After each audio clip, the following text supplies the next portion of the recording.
Okay, now I was going back and looking at some kind of, things that I've had little tickler files to go back and look at, and these were photographs taken from two different places in North America on the same day. It was May 22nd.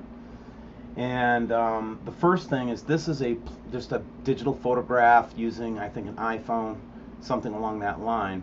And what you'll notice is we've got the classic Nibiru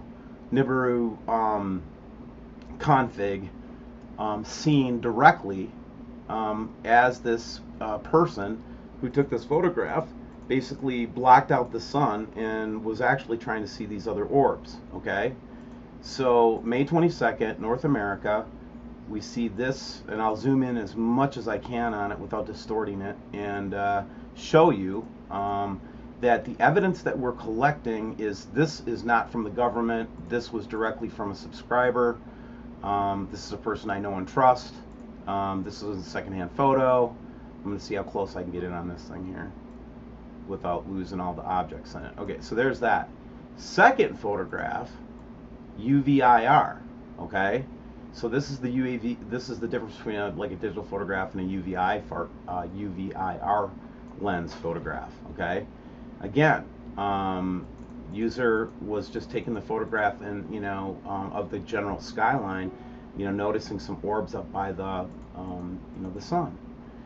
And as you zoom in on that upper part, what you see is kind of disturbing.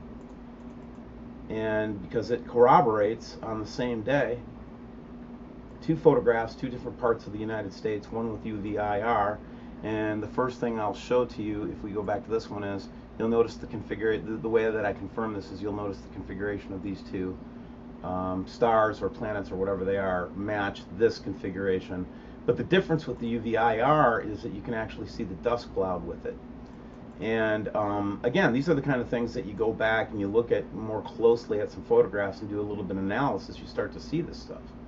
So, again, this is just an amazing discovery we made with subscriber photos. Nothing I take credit for. I just was able to notice it today. But here's that classic dragon shape with the smoke behind it. And guys, this is what they are hiding.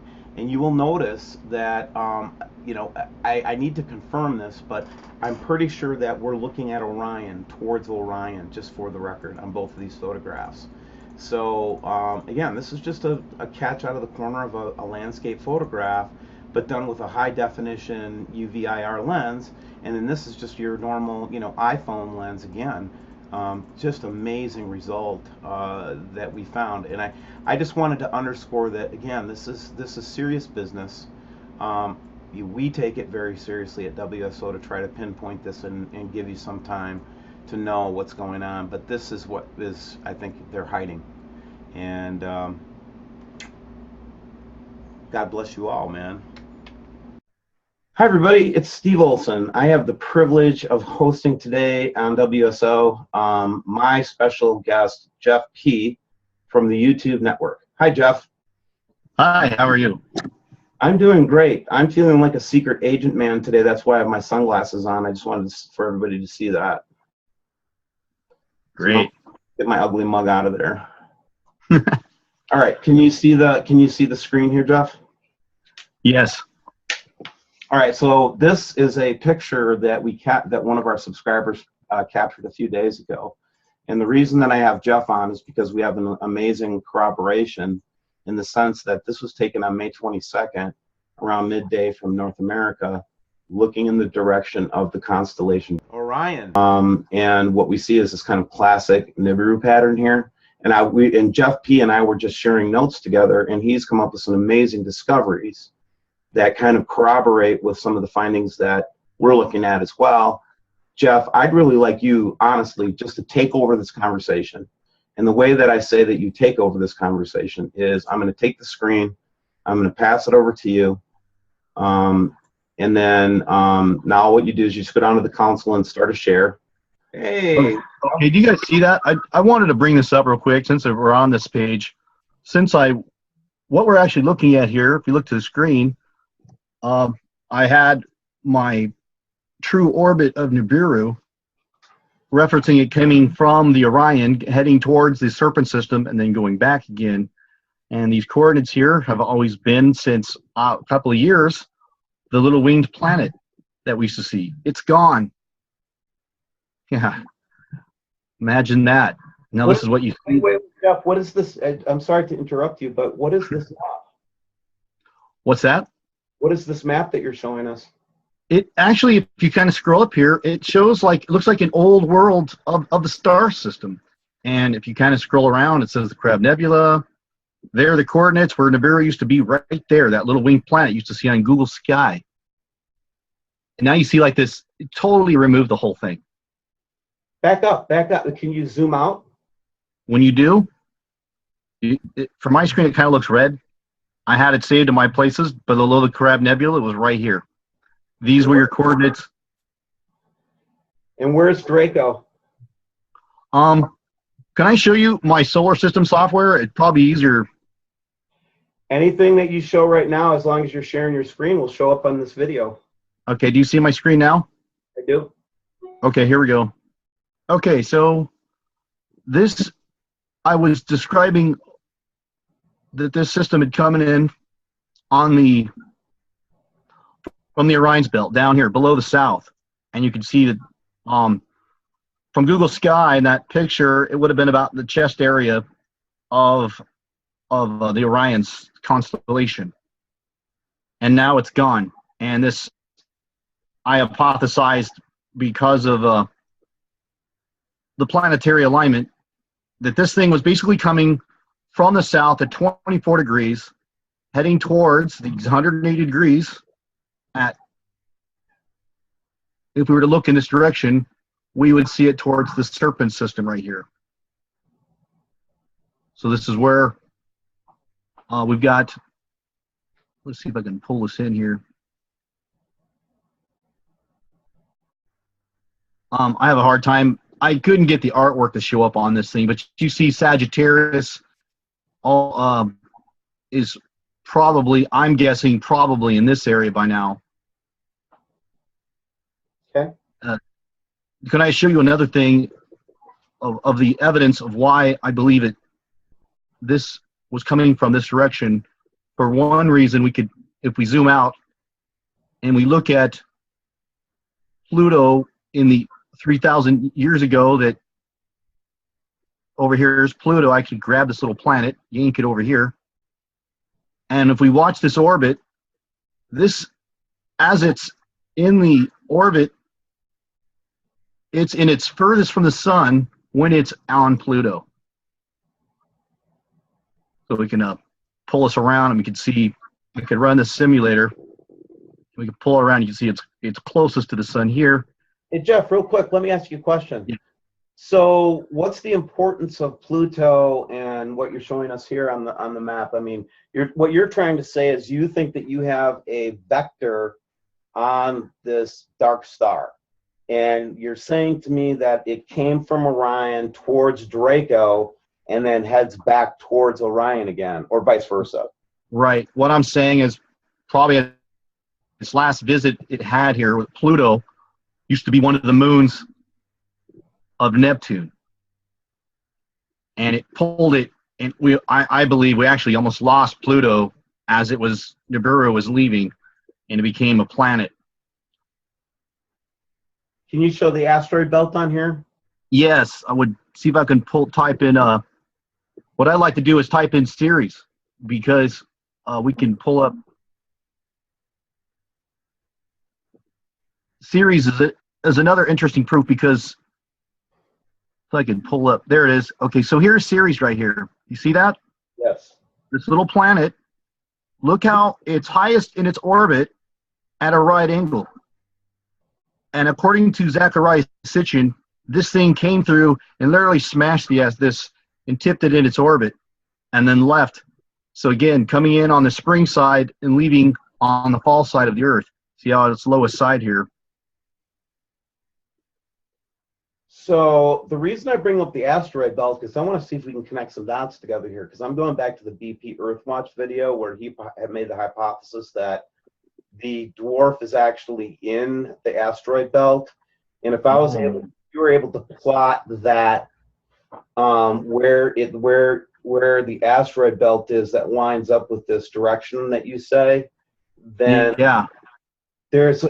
my theory is that we can pinpoint where the dwarf is right now. Oh, the nemesis or whatever we want to call it, right? The destroyer, man, that thing with the big iron oxide dust cloud behind it, not the Oh, planet. that thing. Gotcha.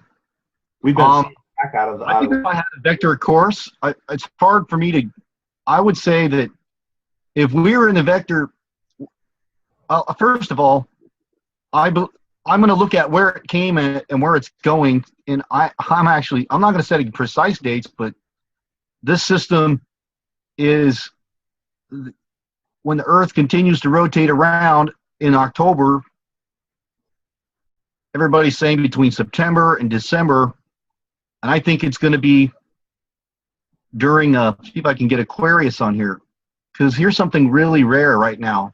You're in the year 2400, I think, though, aren't you? What's that? Are you in the year 2400? Yeah, I'm sorry. That's all right. We get an echo. Oh, there we go. That's like if we're yanking Pluto around. Okay, so we got to find a. Okay, so there's Neptune right here. You see Neptune here in the back? Yep.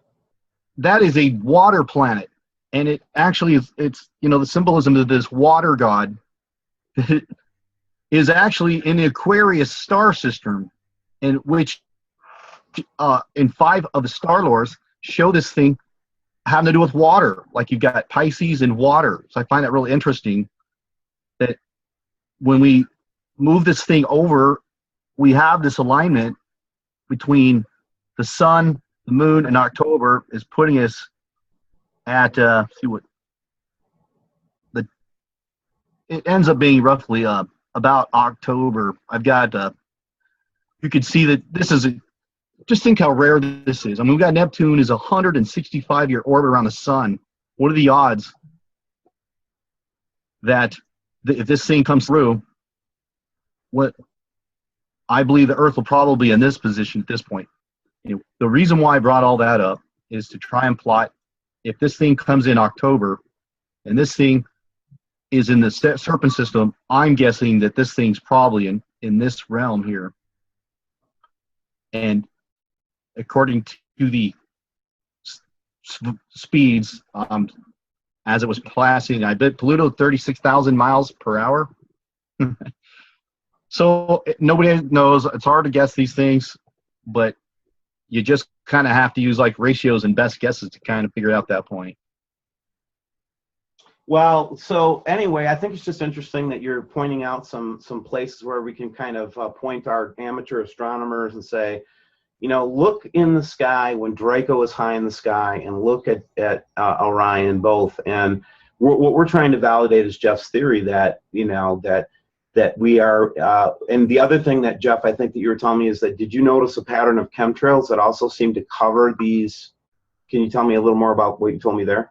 Okay, so I was actually going to start doing videos, just outdoor cameras and get off the cameras for a minute and prove the fact that I've, live in California, and I've noticed there are days that are really nice and clear. But then there are days I've just got chemtrails all day long. And I thought, I know they've been covering this thing up, and I know they're using AI to do it. Well, so once these pilots take off, these computers are just programmed to cover the constellations where they're watching following these things. So the pattern that I'm seeing here is every time that we see Orion's belt and this constellation, this area here rises above our horizon, they start spraying. So I've seen days out here where it's clear all day, and then about 3-4 o'clock they just start spraying like crazy. And then sure enough, I get my night sky app out on my phone, and there it is setting, and then the skies are clear all day again. Okay, you gotta. I'm on the Earth, and I see what am I looking for in the sky that's going to set off the chemtrailing in your so that we can have all of our mutual observers help us to validate. I would say download the night sky app, turn on the location services, point it at, and see where the Orion's belt is and the Serpent system is or Sagittarius in this realm, I believe all these planets are at, that we expect to see them to chemtrail. So if we launch like, if we launch a stellarium, you could see it there also, but you'll have to type in your local city. And when it starts to arise from the east, that's when you expect to see them to start spraying the chemtrails and literally follow it across the sky as it rises and sets across our skies. The only thing I don't like about this view is that it's showing us Scudium and Ophiuchus and Serpicans and a couple other things like that. What's the major constellation in that direction? The major. It would be. All right. Well, it's above Libra, Virgo. I'm sorry, I'm not a solar system expert. I'm just trying to. Nope. I'm trying to pattern because you say Draco, and that's in that general area too, right? You're saying? Yeah, I think Draco's a little higher, I believe. If I remember. Draco sits. Yeah, here's Draco right above us. You see Draco? There we go. That's where we're catching these weird anomalies. Okay. That's interesting because that puts it in a little higher of a tilt than I expected too. Well, let's just corroborate. Let's just keep comparing notes, Jeff. I think it's time for us just to lock down with each other, just continue to work together. Wow, that's like right above us too. But I think you kind of have to look at the way the Earth rotates and everything else, the way that we're seeing it from the Earth. I mean, we're kind of looking at it from the sun perspective. That's okay. And remember, this system is theorized to be in a counter or a clockwise direction. We're counterclockwise. It's moving. So all these planets and everything are moving, and it's moving in a helical pattern, just like we are through space. It's not this like set orbit. It's like we are like both the planets of Wormwood and the planets of our own soul sun are basically chasing their stars through space. So when Jeff before was talking about Pluto got knocked out of orbit with Neptune. There's a theory that the asteroid belt, which is parallel to the Ceres, it's just on the outside of the Ceres orbit. There you'll see there's an asteroid belt, and in that asteroid belt, they theorized that there was a planet that got smashed or ran into by asteroids or just pulverized, and that is why we have an asteroid belt there, right, Jeff? I mean, do you have? That's right. Here we go. There it is. They say this is basically a third of its original size. The remaining 2/3 is the asteroid belt itself. I actually wonder if it's actually round. I think this is just artwork. So, I mean, it probably looks more like a chunk of asteroid. This was smashed up once upon a time. Well, that last probe that we were talking about that had, that was showing us the pictures of the illuminated crater, and it shot by Ceres. That was all NASA, public, propaganda, and it ran out. It's past Ceres, and it's punching through the asteroid belt, I guess, or it's looking at some big asteroid in the asteroid belt, something like that. Yeah, I guess we kind of have to figure out how far away is like Helion and Nibiru from this planet. What are the distances? Well, then you have to ask yourself, similar to so let's say our sun plows through another solar system, right?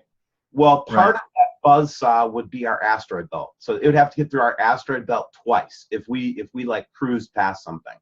So if it was within that orbital sphere of the asteroid belt, that's why I'm really interested in the distance of the asteroid belt, because let's say that Wormwood has an asteroid belt, then that means the same thing for us. Oh, yeah.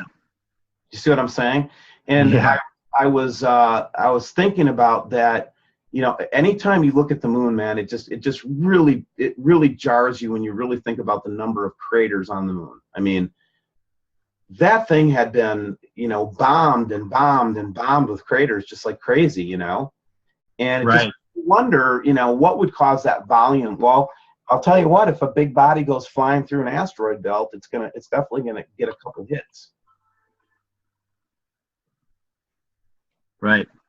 I'm sorry, I didn't mean to monopolize. All right, so the second thing I wanted to talk about with you, Jeff, before I let you go, and I really appreciate you collaborating with me and us, is to talk a little bit about your what are they doing with the sun lately. And guys, I'm going to tell you right now that Jeff has done a tremendous amount of research on this. You need to go to his channel, Jeff P, on YouTube, and go look at his research on this cloaking technology. Jeff, tell us more about cloaking technology. Okay. I believe. Can we exit out of this screen and see if I can share with you some of the pictures that users have searched. I found this out. This believed to be. Do you guys see this? Yep, it's up. Okay, so there's your hexagonal shapes. You can actually see the LEDs forming this hexagonal shaped cloaking device, I believe. And this hole is probably where they fixed the thing that rotates. And it looks like they can expand this as big as they want to make these. Now this, I don't think, is the one that is in front of the sun. It's probably, I think, is what you're using in front of the clouds. And I had a Chicken Little video saying the whole sky is one big super matrix. Is not my point. It was just kind of a predictive programming. And it does show the hexagonal construction of these things. But I believe what they place these orbiting things that are probably several miles long, and they have gaps inside the panel that they basically have a slow rotation, and they follow these planetary objects, cloaking them in the night sky and in the day sky. And the other one was, let's see if I can find.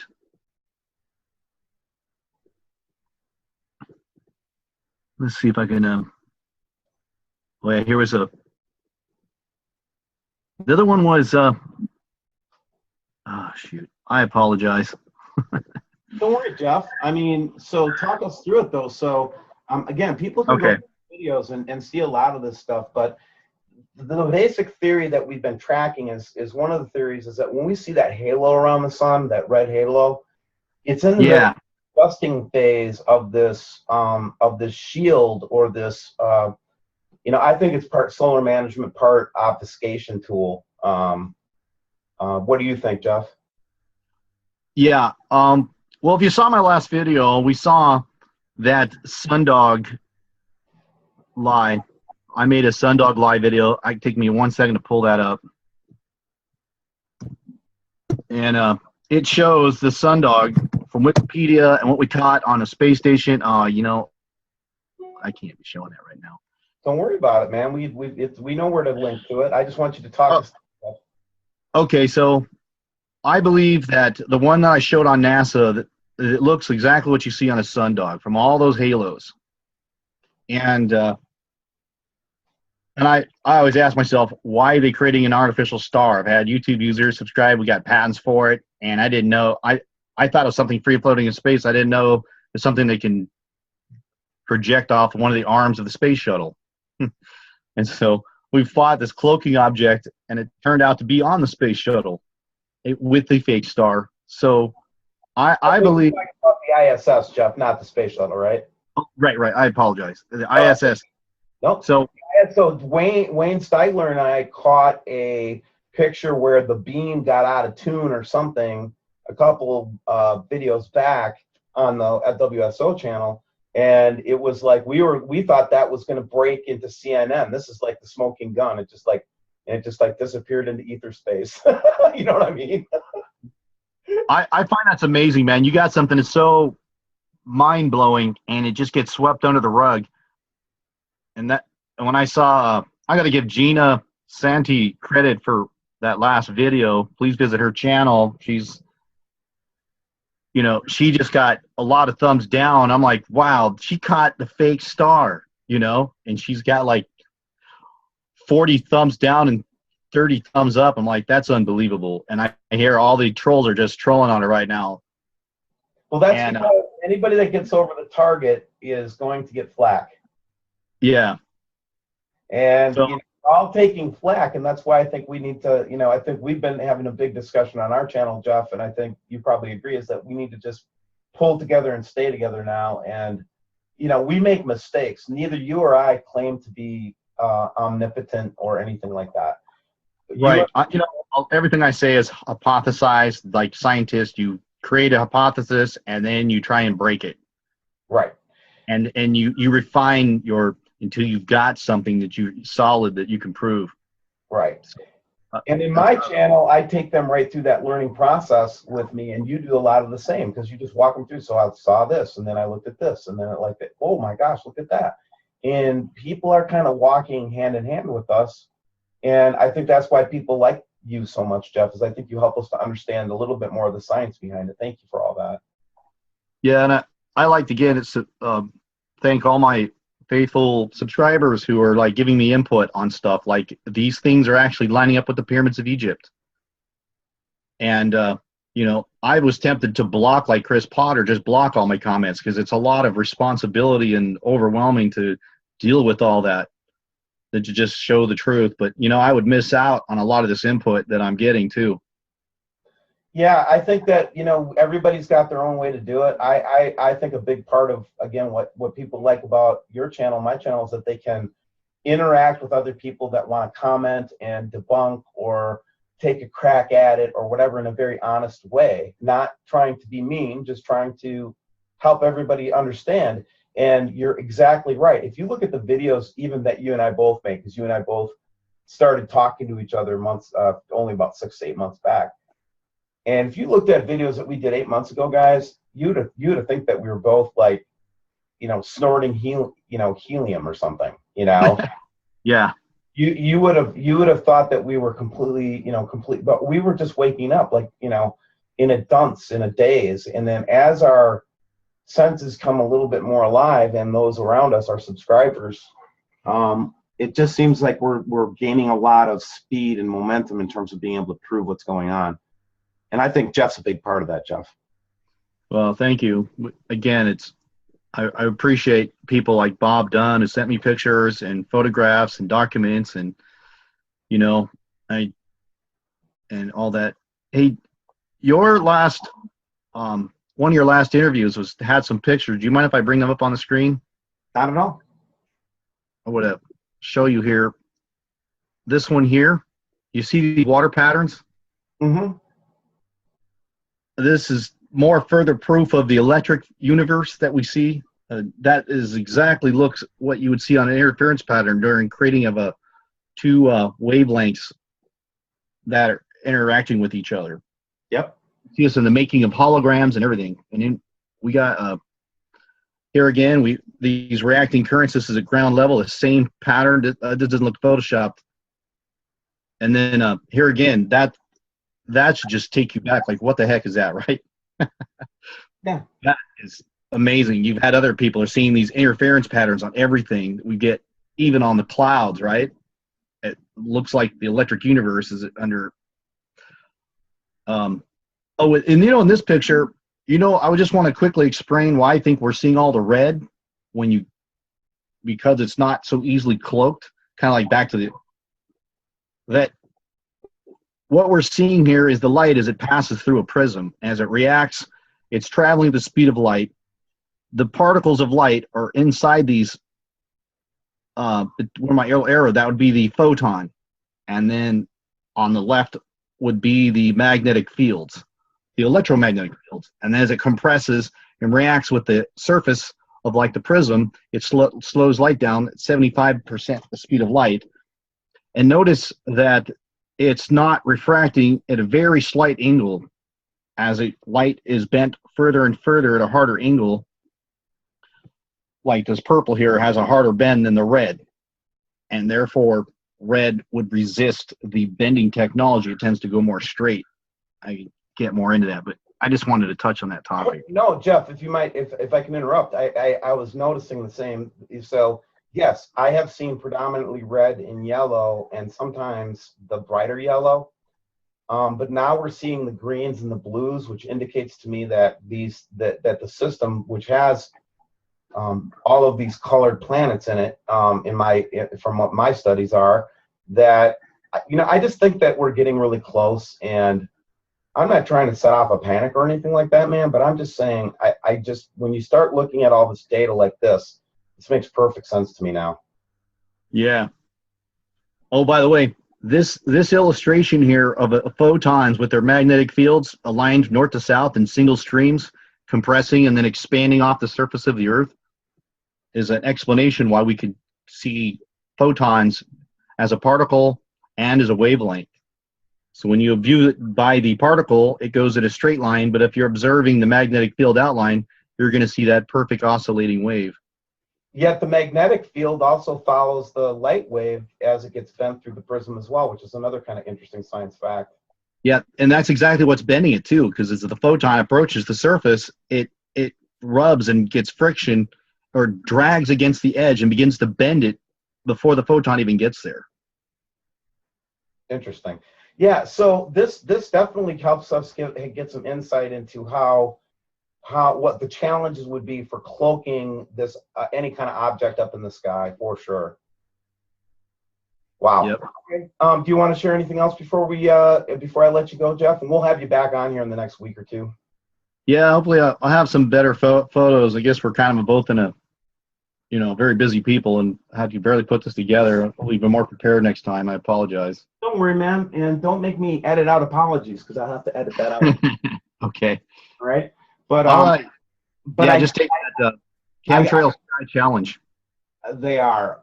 But the corroboration here that's happening is pretty interesting. So what I'm going to do is I have to hang this up in order to get this thing to download, and then I got to run to an appointment, and then I'm going to come back, and then I'll send you a copy of it via email.